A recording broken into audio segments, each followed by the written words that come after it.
Business owners, what's the most obnoxious reason an employee quit, had to be fired over? I run a mid-sized electronics store in Phoenix that specializes in home theater systems and high-end audio equipment. It's the kind of place where a good salesperson can make serious commission if they know their stuff and can build rapport with customers, dropping 5 to 10 grand on a setup. About 3 years ago, I hired this guy named Derek Hoffman. 28 years old, came from a car dealership where he'd apparently been one of their top performers. During the interview, he was confident, knew his product knowledge, and had this natural charm that I figured would work well with our clientele. Sure, he had a bit of an ego, but most successful salespeople do. I thought it was just confidence. Derek's first month was incredible. He sold more than any new hire I'd ever brought on, closing deals on some of our highest margin items. The guy had a gift for reading customers and knowing exactly what they wanted to hear. He'd have someone walk in looking for a basic soundbar and walk out with a full surround sound system, subwoofer, and premium cables. His commission checks were bigger than what some of my veteran employees were making. The success went straight to his head almost immediately. By month 2, Derek started showing up 15 to 20 minutes late for his shifts. When I'd mention it, he'd shrug it off and say something like, "Don't worry about it, boss. I'll make up for it in sales." And honestly, he usually did. The numbers don't lie, and Derek was consistently our top performer. Then he started leaving early, not asking permission, just packing up his stuff and walking out when he felt like it. "I already hit my daily quota," became his standard excuse. My other employees,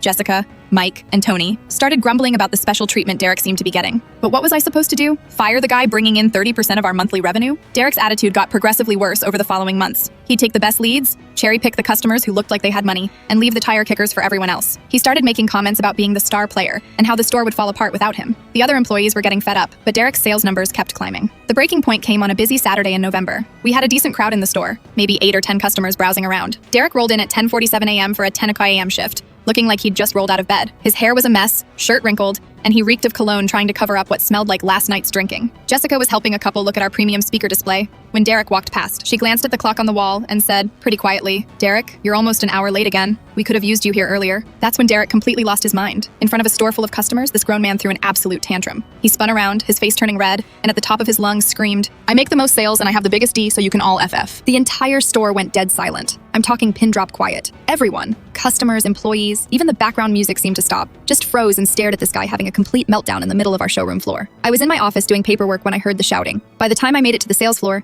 Derek was standing there breathing heavy, looking around at everyone staring at him like he'd just realized what he'd done. The couple Jessica had been helping looked absolutely mortified. An elderly man near the TV display was trying not to laugh. A mom with her teenage son quickly grabbed her kid and headed for the exit. I walked straight up to Derek and said, "You're done. Get your stuff and get out, now." He tried to backtrack, claiming he was just having a bad morning, but there was no coming back from that. I had him escorted out by security within 10 minutes. The weird part? Some of the customers actually thought it was hilarious. The elderly guy bought a whole surround sound system that day and kept chuckling about Derek's outburst. A few people asked if we had security cameras that caught it because they wanted to see it again. Derek called me about a week later asking if he could come back. Apparently, word had gotten around to other electronics stores in town about his little performance, and nobody wanted to hire him. I told him absolutely not and hung up.